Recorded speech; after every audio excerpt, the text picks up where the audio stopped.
சுவிசேஷத்தின் நோக்கம் ஜீவனையும் அழியாமையும் வெளியரங்கமாக்குவது. எங்கே? இங்கே வெளியரங்கமாக்குவது. ஜீவனானது மரணமானது ஜீவனாலே விழுங்கப்படும்படிக்கு இந்த சரீரத்தை தரித்து கொண்டிருக்க நாங்கள் விரும்புகிறோம்.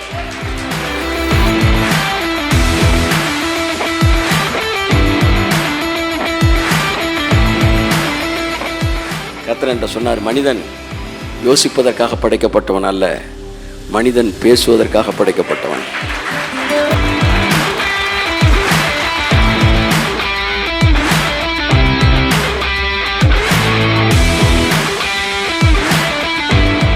பிரமாணம் என்றால் அது சட்டம். என்றைக்கு இயேசு கிறிஸ்துவை நீங்கள் சொந்த இரட்சகராக ஏற்றுக்கொண்டீர்களோ அன்றைக்கு அந்த சட்டத்திற்குள் நீங்கள் வந்திருக்கிறீர்கள். நீங்கள் சட்டத்திற்கு கீழ்ப்பட்டவர்களாக இருக்கிறீர்கள். என் அன்புக்குரியவர்களே, சட்டத்திற்கு கீழ்ப்பட்டவர்களை சட்டம் தன் கடமையை கையத்தட்டு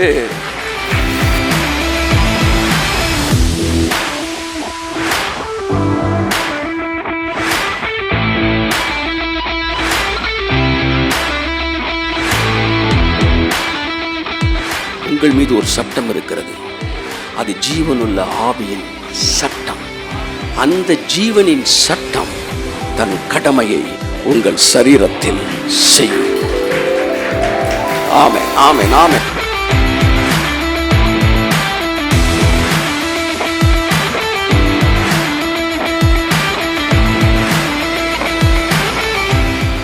அவர்கள் கோத்திரங்களில் பலவீனப்பட்டவன் ஒருவனும் இருந்ததில்லை. பலவீனப்பட்டவன் ஒருவனும் இருந்ததில்லை. இந்த வசனத்தை இங்க இருக்கிற எல்லாரும் விசுவாசிக்க ஒவ்வொரு நபரும் விசுவாசிக்க ஒவ்வொரு நபரும் சுகமடைய ஆரம்பிக்கிறான். Praise God. Hallelujah, hallelujah, hallelujah, hallelujah, hallelujah, hallelujah. So சபை இதை விசுவாசிக்கணும். ஒருவனும் பலவீனப்பட்டவன் இருந்ததில்லை என்ற மறந்தனால தான் ஸோ இந்த வியாதி சோமாயிரும். அது கொஞ்சம் கஷ்டம் சார், அது கொஞ்சம் சோமாகணும். நம்ம ஜெபிப்போம், ஊக்கத்தோடு ஜெபிப்போம். இப்படிலாம் பலதரப்பட்ட படிக்கட்டுகள் அங்கே ஏன் வருகிறது? சுகத்தை பெறுவதிலே படிக்கட்டுகள் எப்படி வந்தது? அது சுகமாயிரும், இது கட்டாயம் சுகமாயிரும். அது சுகமடைவதற்காக ஜெபிப்போம், கர்த்தர் சுகத்தை தரணும், எதிர்பார்ப்போம். இப்படி பலவிதமான படிக்கட்டு சொற்கள் ஏன் வந்தது? இந்த ஒரே ஒரு சொல்லை நாம் மறந்து போனபடியினால். இந்த சொல் என்ன சொல்லுகிறது? அவர்கள் பலவீனப்பட்டவன், வியாதிப்பட்டவன் அல்ல. பலவீனம் அப்புறம் வியாதி அப்புறம் மரணம். அவன் என்ன சொல்றான்? அவர்களில் பலவீனப்பட்டவனே. சபையை குறித்த தேவனுடைய திட்டம் ஒருவனும் பலவீனப்பட்டவன் இருக்கக்கூடாது என்பதுதான். உங்களை குறித்த தேவ திட்டம் தான். யாராவது ஒருவர், சார் நான் பலவீனப்பட்டுக்கலாமா சார் அப்படின்னா நீங்க பலவீனப்பட முடியாது. ஜீவனுள்ள தேவனுடைய ஆவியின் பிரமாணம். சொல்லுங்க, நான் ஒரு பிரமாணத்தின் கீழ் இருக்கிறேன். அந்த பிரமாணம் என்னை அடக்கி ஆளுகிறது. அந்த பிரமாணம் தனக்கு ஏற்றாற் போல என்னை சுருட்டி இழுக்கிறது. அது என்னுடைய உணர்வுகளிலே, என்னுடைய சிந்தனையிலே, என்னுடைய சரீரத்திலே, என்னுடைய செல்களிலே அது ஆளுகை செய்கிறது. அந்த பிரமாணத்தின் பெயர் ஜீவனின் பிரமாணம்.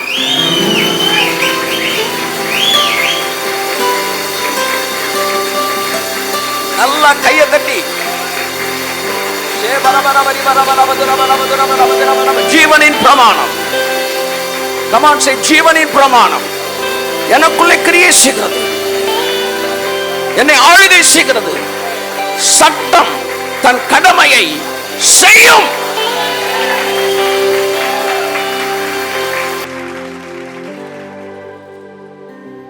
சட்டத்திற்கு ஒரு கடமை இருக்கான். எப்படி? சட்டத்திற்கு ஒரு கடமை இருக்கான். ஒரு ப்ராஃபட் என்று ஜெபம் பண்ணும்போது சொன்னாரு, உனக்கு இதை செய்வதற்காக பரலோகம் கடமைப்பட்டிருக்கிறதுனாரு. Can you believe this statement? பரலோகம் கடமைப்பட்டிருக்கிறது. இயேசு பரலோகத்தை எனக்கு உதவி செய்வதற்கு கடமைக்குட்படுத்தி இருக்கிறார். பரலோகம் கடமைப்பட்டிருக்கு.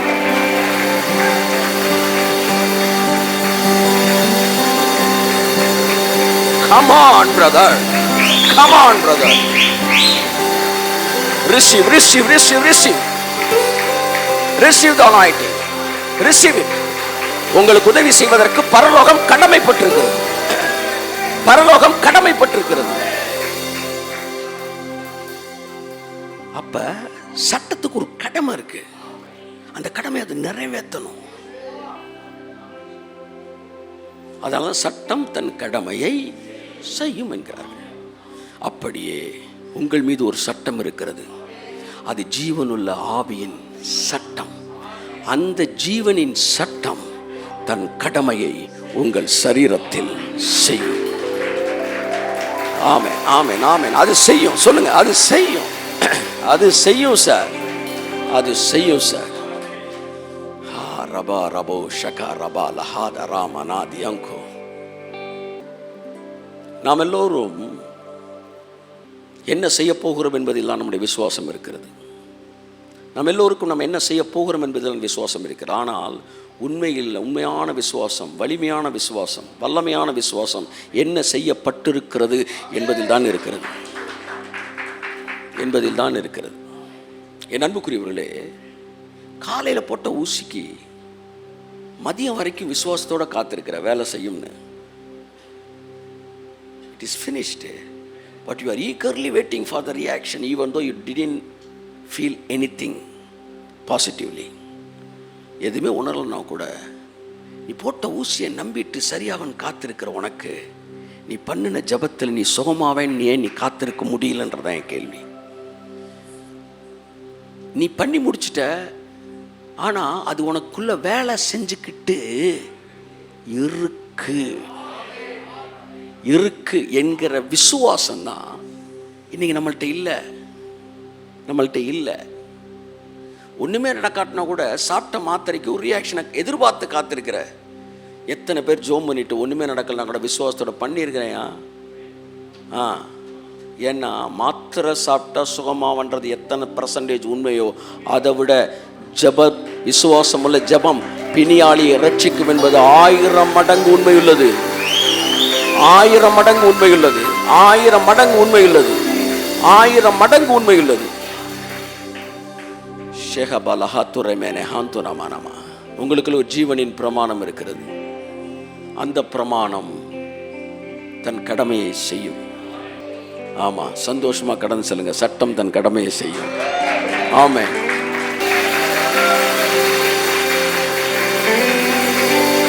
ஆமென், ஆமென், ஆமென், ஆமென், ஆமென், ஆமென். தூரமான புறச்சாதி எனக்கு ஜீவனுள்ள புதிய மார்க்கத்தினுள் மார்க்கத்தினுள் பிரவேசிக்க தைரியம் தந்தரவே.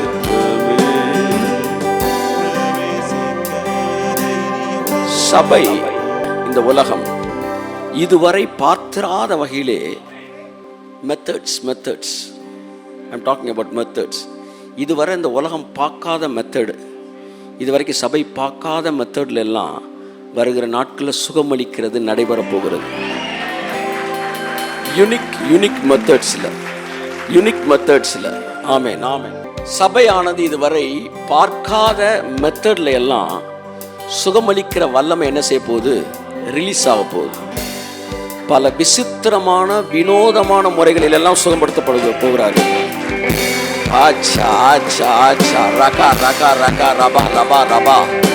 பல விசித்திரமான முறைகளில் ஜனங்கள் சுகப்படுத்தப்பட போகிறார்கள். பல வினோதமான முறையிலே சுகப்படுத்தப்பட போகிறார்கள். ஏற்றுக்கொள்ளப்பட முடியாத பல மெத்தடெல்லாம் இனி வருகிற நாட்கள்ல ஆவியானவர் அந்த மெத்தட்ல எல்லாம் ரிலீஸ் பண்ண போறார். ஓ ஹalleluya. ஜீவனுள்ள புதிய மார்க்கத்தினுள், ஜீவனுள்ள புதிய மார்க்கத்தினுள் பிரவேசிக்க தைரியம் தந்து ரத்தமே சிந்தப்பட்ட ரத்தமே இலையே. Yes, Lord. ரத்தமே சிந்தப்பட்ட இலையாக சிந்தப்பட்டதே. ரத்தமே சிந்தப்பட்ட ரத்தமே. Come on everybody, amen. இயேசு கிறிஸ்துவின் ரத்தமே. நான் ஜீவனுள்ள தேவனுடைய ஆவியின் பிரமாணத்திற்குள்ளாய் நான் இருக்கிறேன்.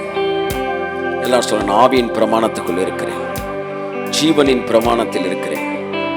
என் மீது ஒரு பிரமாணம் ஆளுகை செய்து கொண்டிருக்கிறது, அது ஜீவனின் பிரமாணம். கரங்களை தட்டி ஆமென்.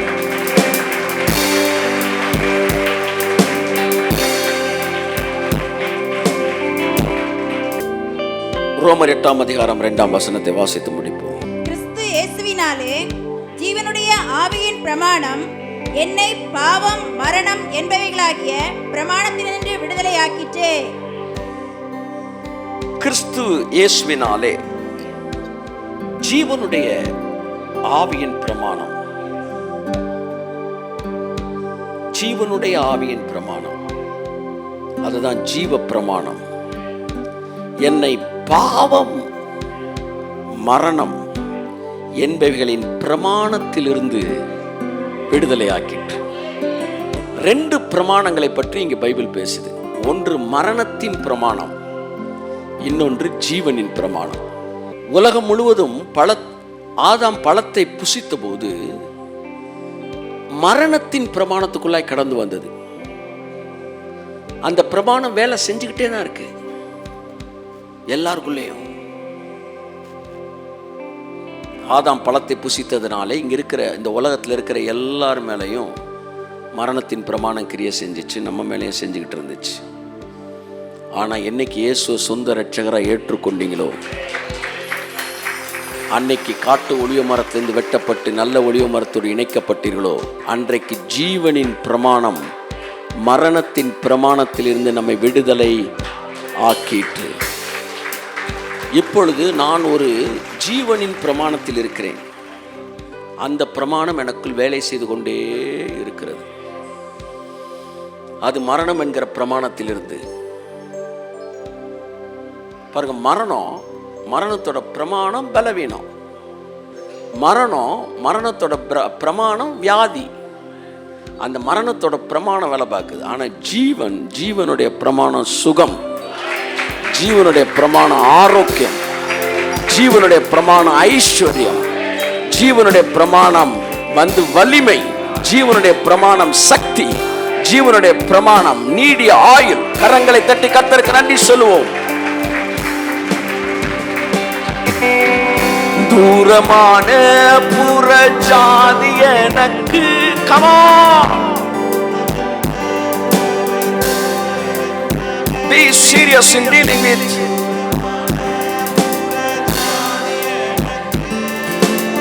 God given positive things. ஜீவனுள்ள புதிய மார்க்கத்தினுள்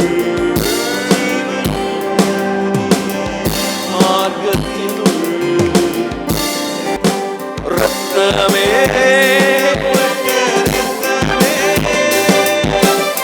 எல்லாரும் உணர்ந்தவர்களாய் ஆமென். பாடல் வரிகளை உணர்ந்தவர்களாய் ஆமென்.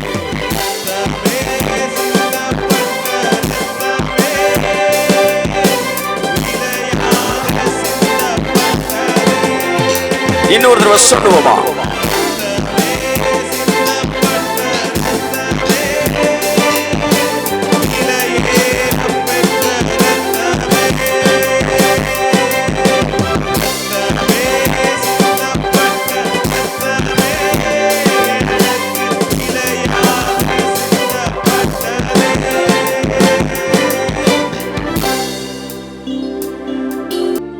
அது எப்படி எனில் மாம்சத்தினாலே பலவீனமாய் இருந்த நியாயப்பிரமாணம் செய்யக்கூடாததை எனக்குள்ளே ஜீவனை கொடுக்க கூடாததை நியாயப்பிரமாணம் எனக்குள்ளே தர முடியாத ஜீவனை தேவனே செய்யும்படிக்கு தம்முடைய குமாரனை பாவ மாம்சத்தின் சாயலாகவும் பாவத்தை போக்கும் பலியாகவும் அனுப்பி மாம்சத்திலே பாவத்தை ஆக்கினிக்குள்ளாக தீர்த்தார். கிறிஸ்து இயேசுவினாலே ஜீவனுடைய பிரமாணம் என்னை பாவம் மரணம் என்கிற பிரமாணத்திலிருந்து விடுதலை ஆக்கிற்று. என் மீது ஆளுகை செய்கிற அந்த பிரமாணத்திற்கு நன்றி சொல்லுகிறோம், அந்த சட்டத்திற்கு நன்றி சொல்லுகிறோம். எல்லாம் வலது கருத்தை உயர்த்தி சொல்ல, என் மீது கிரியை செய்கிற, என் மீது ஆளுகை செய்கிற அந்த ஜீவனின் சட்டத்திற்கு நாங்கள் நன்றி சொல்லுகிறோம். அந்த ஜீவனின் சட்டத்திற்கு நன்றி சொல்லுகிறோம். அந்த ஜீவனின் சட்டத்திற்கு நன்றி சொல்லுகிறோம்.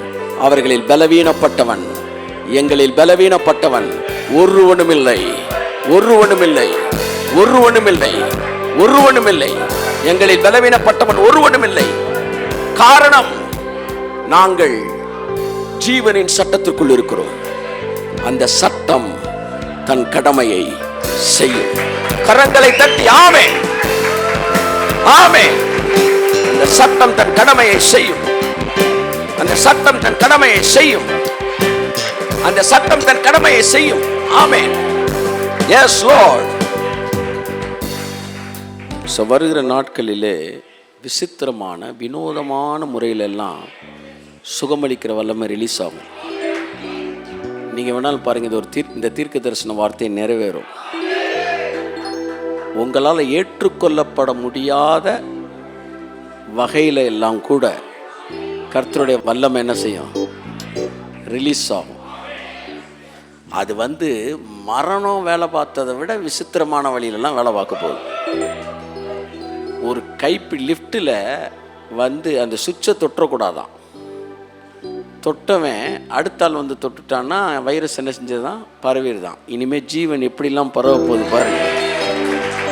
தட்டு தட்டு தட்டு, நல்லா தட்டு, நல்லா தட்டு, நல்லா தட்டு, நல்லா தட்டு.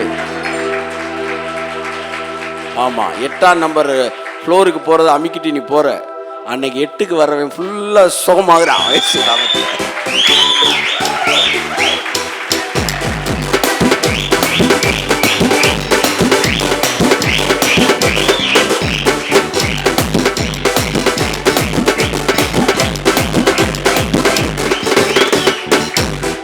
8வது நம்பர் அமுக்கினவன் எல்லாம் அன்னைக்கு வல்லமை பாஸ் ஆகுது இயேசு நாமத்தில்.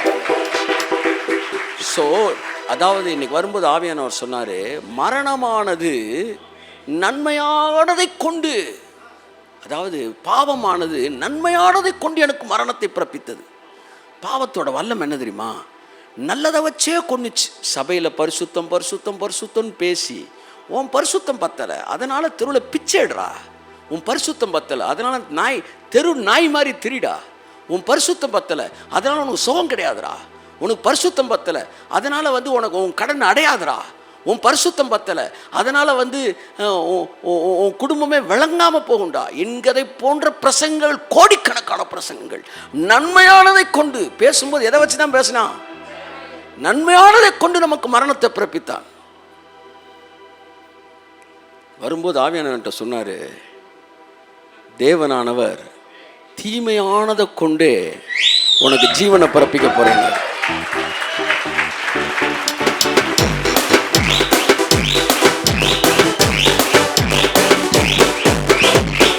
சொல்ற புரியுதா உங்களுக்கு? நிறைய விஷயத்தை என் நெகட்டிவாக வச்சே பேசுவார் தேவன். அது பாரு, அதை பாடுறா, அதை பரவச்சுடா. ஆமாம், அப்போ இது அப்படி தான் பரவும் அப்போ பிசாசு ஏன் இப்படிலாம் உனக்கு சொல்லி கொடுத்தோன்னு யோசிக்கிற அளவுக்கு தீமையானதை வச்சே என்கிட்ட நிறைய நல்லது பேசுவார். பாருங்க, நீங்கள் சொல்கிறார் தொட்ட ஒரு லிஃப்ட்டில் தொட்டதில் வியாதி பரவச்சுல. ஆமாம், அப்போ ஜீவன் பரவாதா? ஜீவன் பரவாதா? அப்போ தேவன் நல்லா பாருங்க, தீமையானதை கொண்டு, இதெல்லாம் தீமையானது இதை வச்சே உங்களுக்கு ஜீவனை தரப்போறார் இயேசு நாமத்தில்.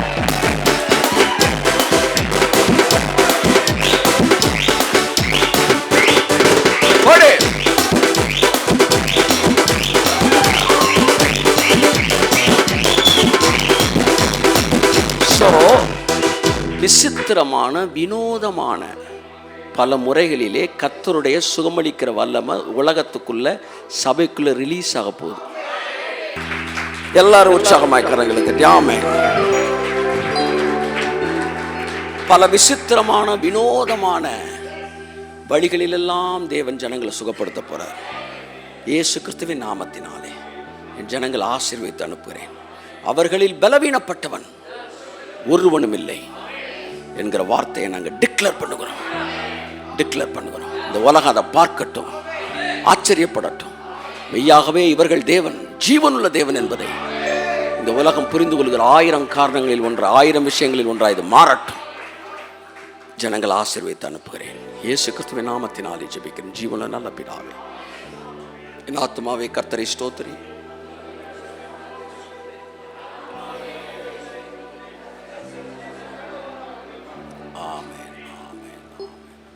நம்முடைய கர்த்தராகிய இயேசு கிறிஸ்துவின் கிருபையும் பிதாவாகிய தேவனுடைய அன்பும் ஆவியானுடைய ஐக்கியம் வழிநடத்தலும் பாதுகாப்பும் நம்ம ஒருவருனே கூட விசேஷம் உலகமெங்கிலும் தேவனுடைய வார்த்தை கேட்கிற எல்லாரோடும் கூட என்றென்றைக்கும் தங்கியிருப்பதாக. ஆமென். Praise God. Hallelujah. So happy. ஜீவனின் பிரமாணம் உங்களுக்குள் வேலை செய்கிறது. எல்லாம் கையை வச்சு சொல்லுங்க. சட்டம் தன் கடமையை செய்யும்.